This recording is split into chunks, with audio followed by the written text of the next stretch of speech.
War of the Worlds, The Resurrection. A novel by J.M. Dillard. Chapter 16. At 8 o'clock the next morning, Suzanne, clutching an oversized coffee mug she'd stolen from Norton, stumbled bleary-eyed down the corridor toward her office. She and Harrison had returned from the visit with Wilson the night before, and Suzanne hadn't been able to sleep well afterward. Her mind had kept rehashing all the possible ways they could provide Uncle Hank with the evidence he'd requested, and as a result, she was exhausted again this morning. She pushed open the door to her office, reached to flick on the light switch, and frowned to find it already on. Odd. Someone must have been in here while she was gone. She never forgot to turn off the lights in her life. She turned and took a step toward her desk, and froze. There was a strange man sitting in her chair, drinking a cup of coffee. She headed for the door, her first impulse to call security, but unfortunately her phone was on the desk next to the stranger's right elbow. He set his cup down on the desk, rose, and smiled disarmingly at her. "I'm sorry if I startled you. You must be Dr. McCullough." Suzanne hesitated in the doorway and studied him suspiciously, not quite able to decide whether to head back down the hall in search of the guard. The visitor certainly didn't seem threatening.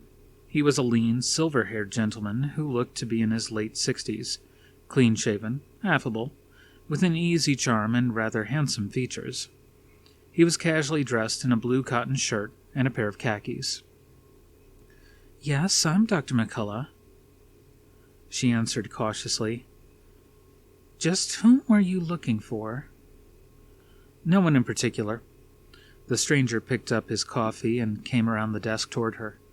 Instead of feeling threatened, she got the odd impression that there was something very familiar about him. "I used to work here. This was my office before I retired, and I have to admit I was indulging in a bit of nostalgia. My apologies. Usually the place is deserted until 8:30, 9 o'clock. He paused. "You must be a very dedicated worker, Dr. McCullough." She frowned, curious. "Do I know you?" "I don't think so." He extended a hand. "Clayton Forrester." "Dr. Forrester?" she repeated, surprised. No wonder he seemed familiar. Harrison had a picture of a much younger Forrester on his desk. She barely managed to stop herself from saying, "But I thought you were dead." Though, come to think of it, Harrison never had actually come right out and said as much. As she took his hand, his grip wasn't very strong, and when she looked at him closely, he did seem rather pale. "I'm very honored to meet you, sir, but Harrison never mentioned that you would be coming." Harrison didn't know. Forrester gestured toward her chair. "Please, sit. You don't mind if I rest a moment?" He sounded a little breathless. "Not at all." She took her seat behind the desk and eyed him with concern, but Forrester already seemed recovered and was casually sipping his coffee.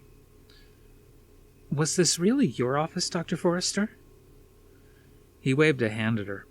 "Please, call me Clayton." "Clayton," she repeated a little awkwardly. Now she understood where Harrison got the first name habit from, as well as the khakis. "And my name is Suzanne." "Yes, I know Suzanne." He nodded. "Harrison has nothing but good things to say about you." The corner of her mouth quirked cynically before she had a chance to stop it. "Really?" He looked up from his cup, his soft brown eyes shining with faint amusement. "You sound surprised. You shouldn't be." "Well, I'm not, really. I have a lot of admiration for Harrison, professionally speaking, of course." "Of course," Forrester agreed, his tone carefully noncommittal. "Harrison is quite impressed with you. So am I. When I saw your resume, I told Harrison he should hire you immediately." He paused. "Actually, I've come today because I was hoping to hear from Harrison last night after he got back from Washington, and he's not answering his phone. Has a nasty habit of unplugging the damn thing when he's sleeping or doesn't want to talk to anyone. I'm assuming the worst, that you didn't get the help you were looking for." The mere mention of it reminded her of how tired and discouraged she felt. She took a large swallow of coffee and stared down into the cup, clutching it tightly as if to draw strength from it. "No," she said flatly. "But we're hopeful. The military wants proof, and we're going to find a way to give them just that." "I see," Forrester nodded gravely. He stared at her so intently that after several seconds she fidgeted self-consciously in her chair. He noticed, and shook himself out of his reverie. "I'm sorry." He smiled apologetically and stared down into his cup. "It's just that—" He looked up at her. "You know, you remind me very much of someone who was close to me." She felt herself starting to blush, but at the same time, she was genuinely touched. "I do?" He nodded, smiling wistfully. "Your cousin, your second cousin, I suppose. You're very much like her." Sylvia, she realized, and tensed at the thought.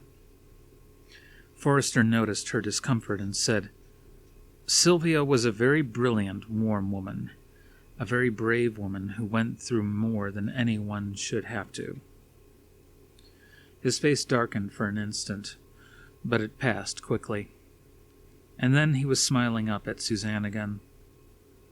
"You must forgive me, Suzanne. I'm an old man, and old age brings with it a certain amount of freedom, such as the freedom to speak one's mind. I don't have time to beat around the bush anymore." "Sorry?" she whispered. She couldn't quite follow and assumed that he was rambling, a little bit senile. The thought embarrassed her even more. But Forrester seemed quite cognizant of what he was saying. "Let me say what I've come to say. Harrison is an incredibly good, caring man. I know. I raised him. But you must be patient with him. This joking facade of his is just a big cover-up. Underneath, he's a very serious young man. Too serious to be wasting his time with the likes of that Phillipson woman." His lip curled slightly at the thought. She said, by this time blushing furiously and far too startled to say anything intelligible. Why, he was giving her his blessing to go after Harrison. "Wasting his time," Forrester repeated, shaking his head. "He has absolutely nothing in common with—" Ahem. Clayton broke off at the sound of someone clearing his throat. Suzanne glanced up to see Harrison. His arms folded, leaning in the doorway, his expression one of utmost disapproval. He was looking only a little less haggard than he had last night, and was dressed in the flannel shirt and khakis again. "Forgive me interrupting the heart-to-heart, Clayton." His tone was one of disapproval, embarrassment, and honest surprise. "What the devil are you doing here?" Brown eyes wide with innocence, Forrester smiled up at Harrison. "Why, hello, Harrison." He smiled smoothly, not in the least bit disconcerted by the timing of the interruption. "We were just talking about you." "So I heard," Harrison answered dryly. "How did you get here?" "I took a taxi." Harrison seemed somewhat dazed by this information, but said, "Well, look, Clayton, Dr. McCullough—" "Suzanne," Clayton corrected him, and took a casual sip of his coffee. To her surprise, Harrison actually blushed. "Yes, well, Suzanne has a lot of work to do. Come with me and I'll fill you in on what happened." Clayton stood up and said graciously, "I enjoyed meeting you, Suzanne." She rose and took his hand. "It was a pleasure, Clayton." Harrison straightened and stepped inside the room. "You know where my office is, Clayton. Catch up to you in 2 seconds." "Right." Forrester turned to give Suzanne a wink, then headed out the door. Harrison rolled his eyes at her, then closed the door behind him. "Suzanne, I apologize if he embarrassed you. I hope he didn't say anything that—" "Actually," she interrupted, I thought he was charming. A little too direct, maybe, but perfectly lucid. Which was all true. Forrester had seemed very aware of the effect his words had on both Harrison and Suzanne. Harrison relaxed noticeably, but shook his head as if unable to believe what had just happened. Frankly, Suzanne said and hesitated, then decided to say it anyway. I thought he had passed away a long time ago.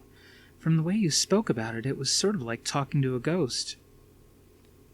I suppose it was, Harrison answered softly, and looked away. I guess in my own mind I think of the man who raised me as dead. He's been crippled by depression for years. In fact, this is the first time he's been out of the house in weeks, and the first time he's been to PITS in years. I didn't realize. He seemed perfectly well to me. Suzanne saw it all suddenly from Harrison's point of view. What it must have been like to lose both parents to the aliens and then to watch a third slowly destroyed by them over the years. The man wasn't paranoid or eccentric at all. I'm sorry, Harrison. That must be very difficult for you. Harrison shrugged. It's been harder on Clayton, but it's funny. It's almost as if... He paused. I thought knowing about what's happened with the aliens would be the straw to break the camel's back, but it seems to have the opposite effect. I'm glad for that, at least. Harrison still wouldn't meet her eyes. So am I. And I'm amazed to find him here. He turned to leave, but glanced back at her awkwardly. Well, again, I'm sorry if he embarrassed you. Speak for yourself, she said lightly. He grimaced at that and left. Harrison caught up with Forrester in the hallway. The anger and embarrassment he felt about what Clayton had said to Suzanne was eclipsed by his joy at seeing his second father up and around and looking interested in his surroundings. Clayton actually seemed, well, not his old self, but certainly better. He'd shaved, combed his hair, and put on clean clothes, and he wasn't shuffling, but walking with something very much like a sense of purpose toward Harrison's office. Clayton, I'm really surprised to see you here. Clayton seemed rather amused by the stir he was creating. You didn't call, he replied good-naturedly. I was concerned. I figured the government turned you down. He looked sideways at Harrison. I came to see if there was anything I could do to help. Not really, Harrison almost answered, but stopped himself at the last minute. His gaze traveled over the older man.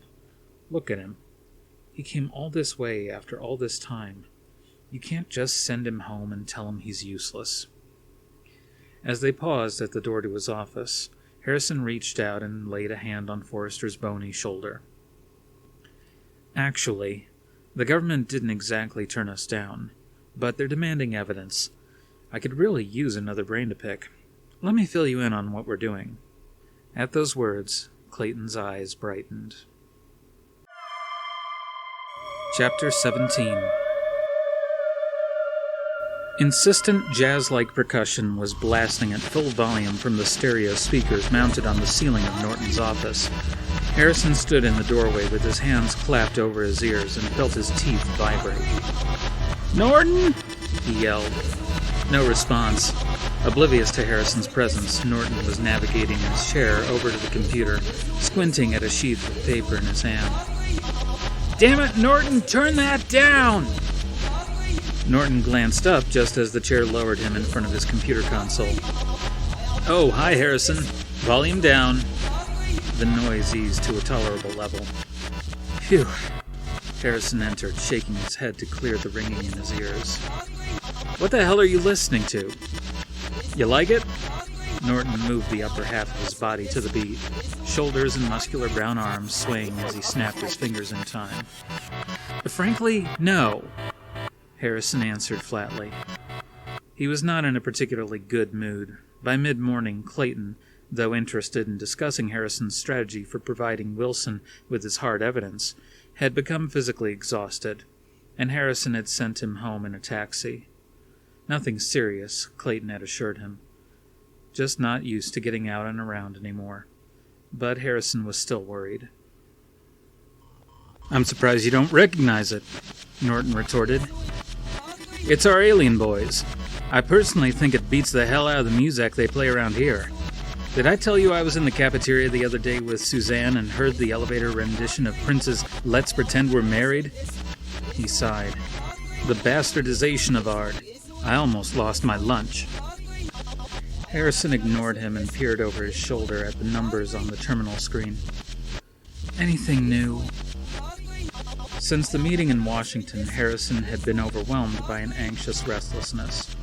Every minute lost trying to dig up evidence to please Wilson was another minute the aliens had to regroup and locate their ships and weapons. It was worsened by the fact that there was nothing he or Clayton could really do at the moment to produce that evidence. It was up to Norton and Suzanne now. Since Clayton had gone, Harrison had been pacing up and down the halls the rest of the morning, poking his head into Norton's office and generally irritating the hell out of him. This was probably the 5th time he'd been by to see how Norton was doing, although after the embarrassing scene with Clayton earlier, Harrison had avoided Suzanne. Maybe the loud percussion was Norton's way of discouraging further visits. "Zip, zed, zero, nothing." Norton's head rocked from side to side. "You know I'll call the minute I've got something. The bad guys are maintaining radio silence." He reached out and touched Harrison's arm. "Catch this riff." He beat on the edge of the terminal, using both his index fingers as drumsticks. "Don't know what it's all about, but you gotta admit, those aliens sure got rhythm." Harrison groaned and nodded at the terminal screen. "Anything from the Cray on this?" "Still computing. Like you, it's definitely not into music appreciation." Norton tapped a few keys, then watched the screen as old information scrolled upward and new data appeared. "Care to know how much plutonium time the computer has cost the department so far?" Harrison shuddered and covered his eyes with his hands. "I'm too poor to ask." "Good answer," Norton said dryly. Harrison parted his fingers and peeked anyway. The Cray had been churning away for the past 3.54 hours, and at the rate things were going, it would probably take twice that to reach the solution. He sighed and dropped his hands. "Ephraim's not going to appreciate this." "Damn right," Norton said cheerfully. "And there's not a thing we can do about it unless you feel that saving department funds is worth letting the bad guys take over again." He angled in the chair to get a better look at Harrison. "Look, why don't you be a good researcher and run along now? You're starting to get on my nerves. Go bother Suzanne for a while." Harrison sighed. "She won't appreciate it. I've already been to see her once this morning." At Norton's nasty look, he added, "Visit Suzanne, huh? Great idea. Maybe I'll do just that." Harrison opened the door to Suzanne's office and poked his nose inside. Damn, forgot to knock again. And now she'd jumped down his throat for it. Even though she'd moved in 3 days before, the office showed no signs of personality. The shelves were neatly filled with her reference texts, probably in alphabetical order, Harrison decided. But the walls were bare except for a plain lucite clock. The only indication of human life sat on the desk, the gold-framed photograph of a young, blonde-haired girl.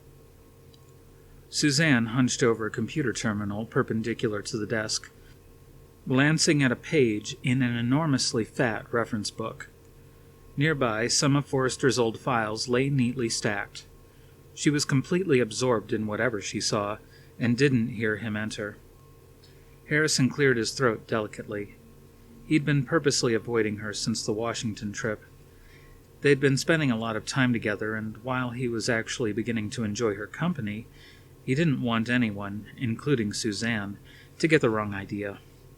Especially not after the humiliating episode with Clayton this morning. Besides, the fact that he was beginning to get along with her made him feel vaguely guilty about Charlotte. He resolved to see her tonight, to try to patch things up. She looked up from the terminal and over her shoulder at him. A deep crease between her eyebrows had developed from squinting at the screen. Oh, hi, she said distractedly, and turned back to the computer. He got the feeling she would have done the same had the Archangel Gabriel appeared in the doorway. If she had been at all offended by anything Clayton had said, it certainly didn't show now.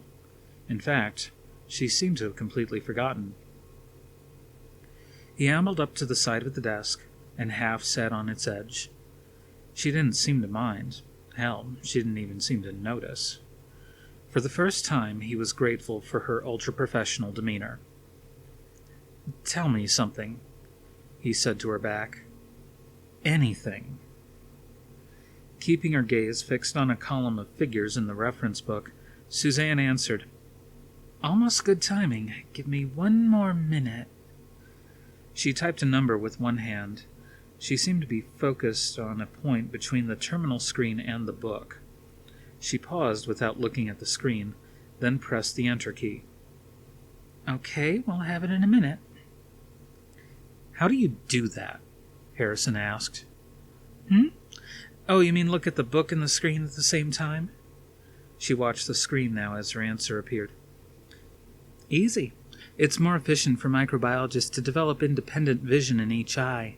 I learned how to look into a microscope with my left eye and watch my right hand take notes. It's not that hard."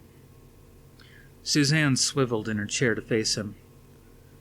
"Okay, using Dr. Forrester's notes about the most likely strain of bacteria to infect the aliens, and then exposing them on paper, of course, to a level of radiation consistent with that at the waste disposal site."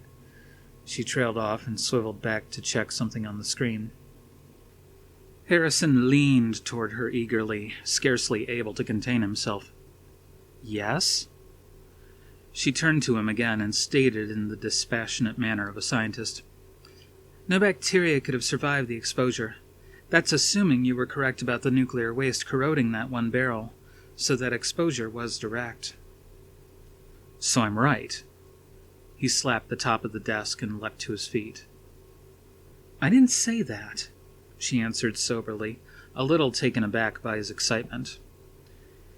"I'm saying that statistically your theory is possible, and if you are right, it's hardly cause for celebration, given the outcome."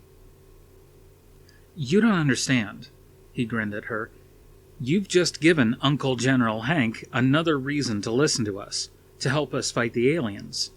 Now, we just need Norton to pinpoint their location for us. Suzanne, you're great."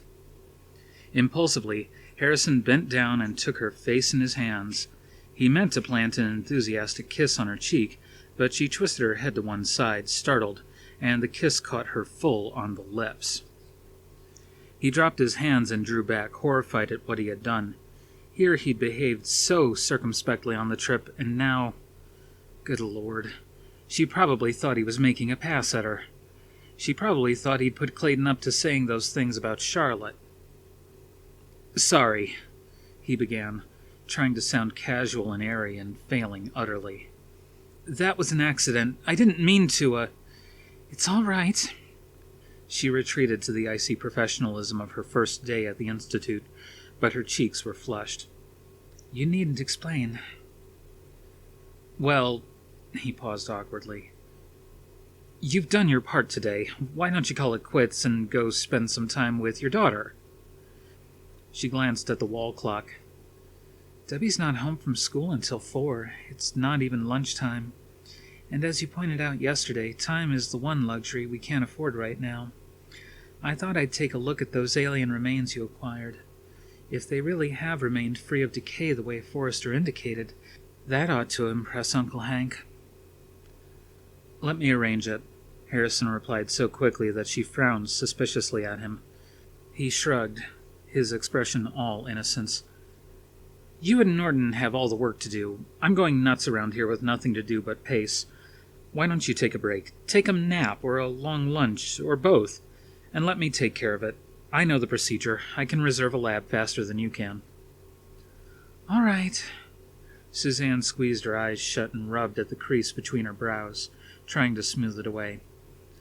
"Thanks." "No problem. Just go to the medical complex after lunch. I'll tell the receptionist which lab." Harrison left in a hurry, guiltily reflecting on the fact that when he had kissed her, she had not pulled away.